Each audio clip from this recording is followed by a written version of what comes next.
Assalamualaikum warahmatullahi wabarakatuh. Kami di sini dari sekolah SMA Negeri 1 Malantai mewawancarai peternak pembibitan ikan lele.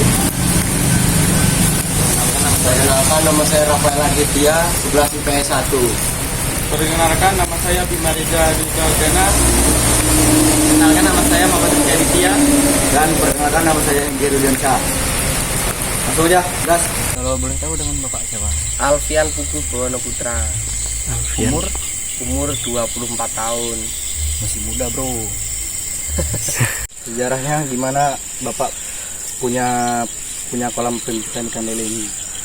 Kalau pembibitan itu berawal dari itu karena susah dapat bibit sih. Karena kalau bibit ikan lele itu rata-rata kita beli, dan kadang belinya itu bisa dari Jawa atau enggak dari pembudidaya lain yang notabene terkadang stok itu nggak ada. Makanya akhirnya kita cari beli indukan sendiri dan memibitkan sendiri. Tuh, berarti dari pulau ini, dari Ya, luar dari pulau. Kalimantan. Kalau dulunya banyak itu beberapa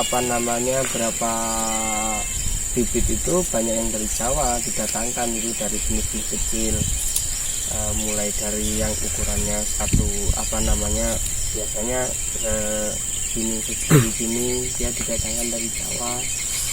Terus akhirnya di sini dijual ke para pembudidaya lele itu sendiri gitu. Kalau dari tanahnya milik sendiri. Airnya media airnya ganti berapa kali? Kalau lele sih sebenarnya kalau untuk lele ini tergantung ikannya yang mau dibudidaya apa. Kalau lele sih sampai panen itu bisa 2-3 kali. Karena sebenarnya kalau masalah pengurasan kolam lele itu kan karena ini sifat kanibal dari lele itu sendiri. Sebenarnya kalau nggak diganti pun nggak apa-apa gitu. Kalau nggak diganti pun sebenarnya nggak apa-apa. Cuman kita mengantisipasi kanibal karena lele ini dalam satu koloni kolam itu ada yang galak kanibal itu. Apabila satu lele itu terluka sedikit aja, nanti bisa memakan temannya yang lain. Nah, akhirnya dia lebih besar gitu. Makanya harus dikuras airnya, pisahkan. Yang paling besar itu dipisahkan, yang sedang dipisahkan, yang kecil dipisahkan gitu. Berarti makan sesama jenis gitu? Iya, memakan sesama jenisnya sendiri. Nah, biasanya lele-lele yang seperti itu pertumbuhannya itu lebih cepat daripada yang lain. Kalau dari jenis pakan apa? Pakannya tetap kita pakai pakan utama itu dari pelet, tapi juga ada pakan alternatif. Yang pertama kita pakai cacing sutra. Kemudian ada lagi pakai sisa makan rumah tangga, kayak kita kalau ada nasi itu bisa kita masukkan itu. Cacing sutranya beli sendiri atau cari sendiri, ada di perusahaan gitu. Kalau misalnya pernah ada kendala yang Bapak alami saat budidaya? Kalau kendala sendiri sih Seperti kan kayak hama gitu atau apa? hama tentu ada. Apalagi yang biasanya rawan itu kita di nila.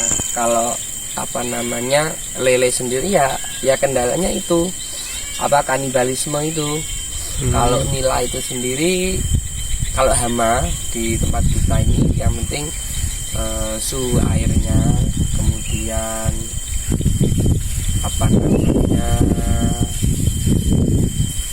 kesehatan ikannya itu terjaga, terus pakannya juga itu rutin, ya kayaknya nggak ada masalah sih. Cuman beberapa kejadian pernah itu makan telur katak beracun. Nah itu bisa menyebabkan insangnya itu busuk, akhirnya ikan itu mati.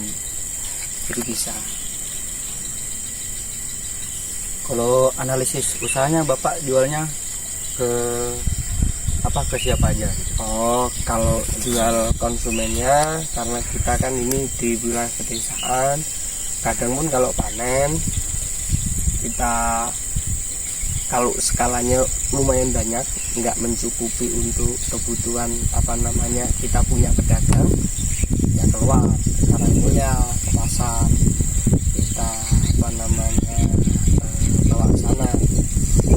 Tapi kadang pun sebelum nggak ke pasar kita posting, karena sekarang ada media sosial, ya itu bisa membantu kita dalam proses marketingnya biar mudah.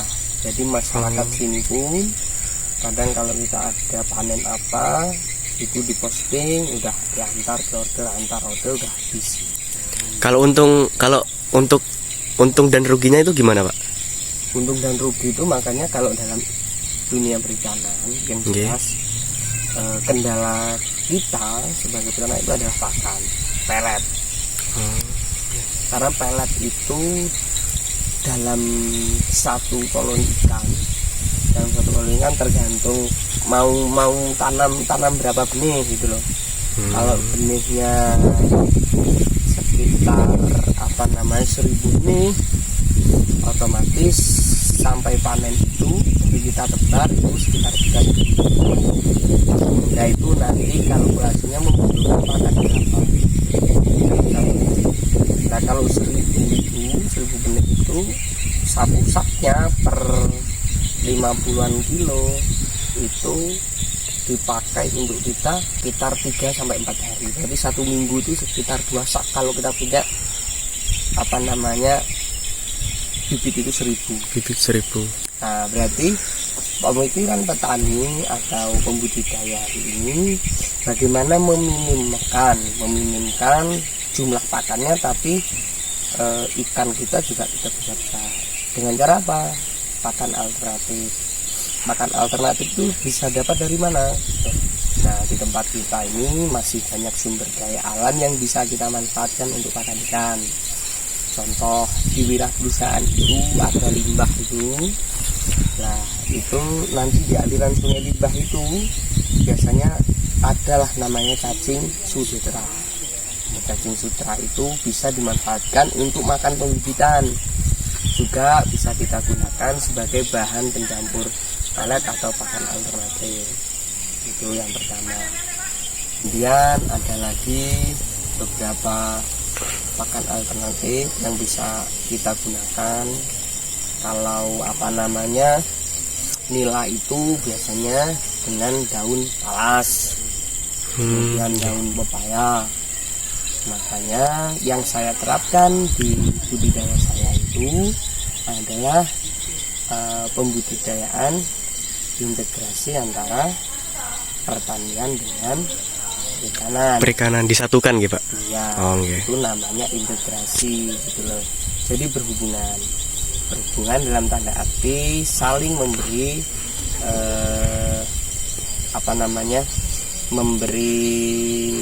memberikan ini kontribusi baik dari tanaman ikannya maupun dari di pertaniannya. Karena dari limbah air tanaman ini mengandung unsur yang bagus buat tanaman, pertumbuhan tanaman. Iya, benar. Makanya kolam-kolam saya ini ada saya model parit, saya model kolam kayak gini. Nah ini isinya bermacam. Kalau di belakang sambat ini gurami, kemudian di samping-samping itu nila, itu patin kayaknya ya. Kalau sana itu ada nila juga. Kalau manennya berapa bulan? Kalau normalnya ikan itu 3-4 bulan. 3-4 bulan sekali. 3-4 bulan sekali. Itu normal itu. Langsung lihat Indukannya, yuk. Gas. Kira-kira 1 ekor berapa, Pak? 1 Apanya? ekor berapa kilo? Ada yang paling besar itu 1 ekor sekitar 6 kilo. 6 kilo. Yang paling besar. Terus dalam satu indukan ini kalau bisa jadi netas semua, Nggih. satu indukan itu bisa menghasilkan benih itu sekitar 80.000 benih. Jadi kalau satu indukan itu bisa jadi semua, harus punya kolam itu minimal itu 6 kolam. Kalau nggak segitu nggak cukup gitu loh. Karena semakin banyak ikannya itu, kalau kolamnya terlalu sempit dia perkembangannya akan susah karena sirkulasi airnya kan semakin sedikit. Kalau sirkulasi airnya semakin sedikit, otomatis oksigennya juga Sedikit. Nggih. Sekian wawancara dari kami. Kami akhiri. Wassalamualaikum warahmatullahi wabarakatuh. Nggih.